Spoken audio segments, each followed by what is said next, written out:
Centre में आपका स्वागत करता हूं। ये क्लास 10th का ग्राफ का क्वेश्चन है।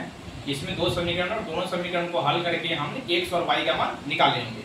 तो देखिए कैसे बनाएंगे। मेरा प्रथम जो समीकरण है 1/2x जोड़ 1/3y बराबर 3 है। इसको हल करेंगे जिससे हमको x और y का मान रखने में आसानी होगा और उससे हमको ग्राफ बनाने में आसानी होगा। तो इसको हल करते हैं। 2 और 3 का एलसीएम लेंगे तो 6 आएगा। 2 3 6 तो 3 ऐसे x में गुना करेंगे तो 3x हो जाएगा। 3 गुना 6 2y हो जाएगा बराबर 3। अब हम क्या करेंगे, पीछा पीछे गुना करेंगे। यहाँ कुछ नहीं है तो हम मान लेंगे कि यहाँ 1 है।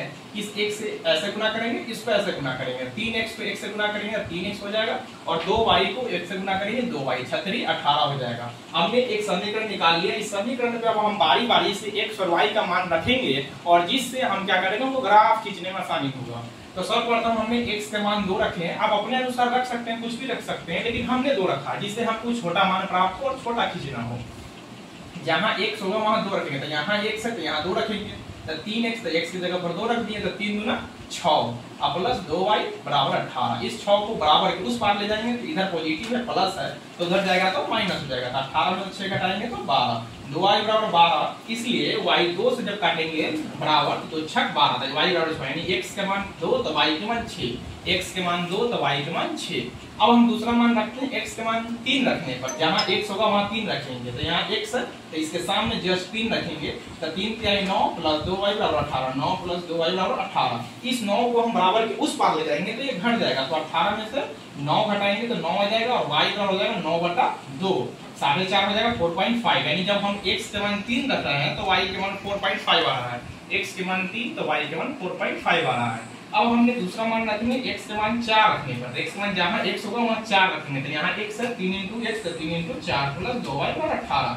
तो ये 3 × 4 3 चौका 12 तो बराबर के इस पार से उस पार ले जाएंगे तो ये घट जाएगा। 18 में से 12 घटाएंगे तो 6 प्राप्त होगा। 2y बराबर 6 तो y बराबर 6/2 बराबर 3। यानी हमने एक का सोल्व कर दिया। अब हालांकि 2 भी निर्देशांक निकाल करके आप ग्राफ खींच सकते हैं, लेकिन हम कहेंगे कम से कम 3 लीजिए जिससे आपको ये मालूम चलेगा कि किसी 2 बिंदु को मिलाने के लिए जब हम मिलाएंगे तो सरल रेखा तो हो जाएगा, लेकिन ये पता ही नहीं चलेगा कि आपका जो ग्राफ बन रहा है वो सही बन रहा है या गलत बन रहा है। जैसे में मान लीजिए अगर तीसरा बिंदु पर यहाँ से आएगा, हमको मालूम चल गया कि ये जो बनाया हुआ है वो गलत बनाया हुआ है। लेकिन अगर यही जब हम 2 बिंदु लेके बनाएंगे तो हमको पता ही नहीं चलेगा। ऐसे बनाया जा सकता है लेकिन ये तरीका सही नहीं है, इसलिए हमने 3 निर्देशांक लिए हैं। अब हम दूसरा समीकरण में बात करेंगे 1/4x - y बराबर -2। ये यहाँ सेम भी है, 1 मान लेंगे तो 4 और 1 का एलसीएम 4 4 एकम 4 तो 1 एकम 1 x हो जाएगा। 1 से 4 तो 4y हो जाएगा बराबर -2। यहाँ भी 1 मान लेंगे, तिरछा तिरछी गुना करेंगे, x को 1 से गुना करेंगे x -4 को y को 1 से गुना करेंगे -4y। फिर 4 दूना 8 माइनस है तो माइनस लगा देंगे। मेरा ये समीकरण सोल्व हो गया। अब हम बारी बारी से क्या करेंगे, x और y का मान रखेंगे। इसको सब में ले गए तो प्लस के 4y हो जाएगा -8 और y के मान 1 रख रहे हैं। y के मान 1 रख रहे हैं। ये पहला वाला है इस समीकरण का है, ये दूसरा बॉक्स है इस समीकरण का है। तो y के मान जहां y होगा वहां 1 रखेंगे तो 4y तो 4 × 1 -8 = -4। क्योंकि जब 4 होगा और माइनस वाला ज्यादा है तो माइनस का साइन और 8 में से रखेंगे 4 हो जाएगा।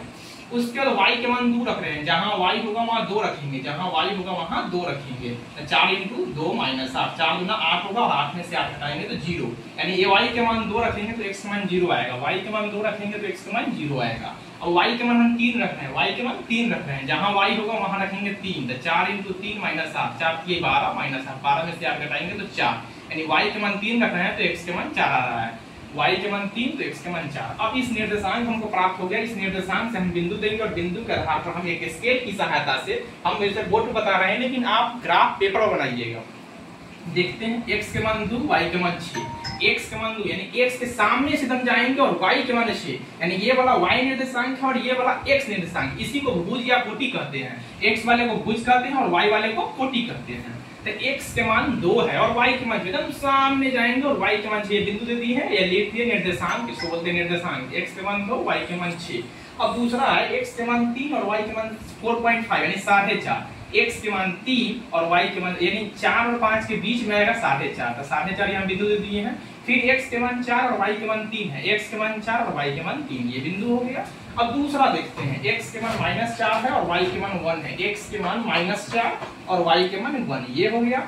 उसके बाद x के मान 0 और y के मान 2। x के मान जीरो यानी ये वाला जो निर्देशांक होता है इससे 0 0 होता है, यानी x भी 0 और y भी 0 होता है। x के मान 0 और y के मान 2, x के मान 4 और y के मान 3, x के मान 4 और y के मान 3। इसका निर्देशांक खींच देंगे और इसका नाम लिख दिए हैं। ये जो है मेरा इस समीकरण का नाम है 1/2x प्लस 1/3y बराबर 3, और इस समीकरण का नाम है 1/4x माइनस y बराबर -2। और ये जिस बिंदु पर कट रहा है ये a हल हो गया x और y का। अगर आपको एग्जाम में बोला जाएगा कि इस समीकरण को ग्राफ खींचिए और ग्राफ खींचने के बाद इसका हल भी लिखिए, तो आपको x और y का मान जहां से कटेगा उसके सामने वाला मान लिखना पड़ेगा ऐसे करके। अगर सीधे एग्जाम में बोलेगा कि हमको x और y से मतलब नहीं, सीधे बोल देगा कि हमको सिर्फ ग्राफ खींचिए, तो आपको सिर्फ ग्राफ खींच के छोड़ देना, आपको नंबर फुल नंबर मिल जाएगा। लेकिन अगर बोलेगा कि ग्राफ के साथ आपको हल भी लिखना है x और y का, तो आपको हल भी लिखना अति आवश्यक है, नहीं तो नंबर कट जाएंगे। तो धन्यवाद, आपको समझ में आया हो। और कोई बिंदु समझ में, टॉपिक समझ में नहीं आए हो तो हमको क्या करना है, कमेंट करना है और मेरा चैनल सब्सक्राइब करना है।